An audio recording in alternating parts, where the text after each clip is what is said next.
And let's talk about risk, because that's where many people get it wrong. The lazy portfolio doesn't eliminate risk, but it manages it intelligently. By including bonds through funds like BND, investors create a cushion during market downturns. Stocks may fall sharply, but bonds tend to be more stable, helping to reduce overall portfolio volatility.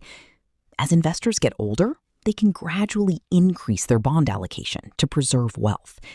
It's a strategy built not just for growth, but for sustainability over decades. What makes this approach truly powerful is that it removes the biggest enemy of investing: human behavior.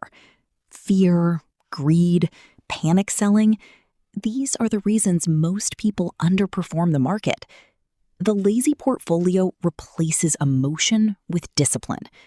You invest consistently, rebalance occasionally, and let compounding do the heavy lifting. It's not flashy, it won't make headlines, and it won't give you overnight riches. But it works.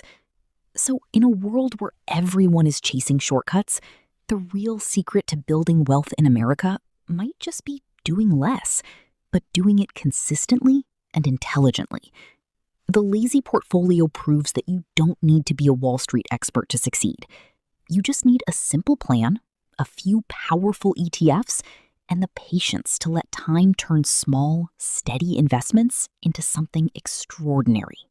Another reason the lazy portfolio is exploding in popularity is because of its tax efficiency and simplicity.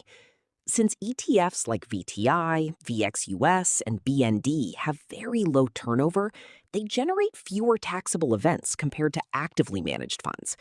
That means regulated by the IRS, like a 401k or IRA, and you've got a system that quietly works in the background. It's less drag from taxes and more money compounding over time. Pair that with tax-advantaged accounts while you focus on your career, your family, or even building side hustles. No constant rebalancing stress, no analyzing earnings reports, no trying to predict what the Federal Reserve will do next.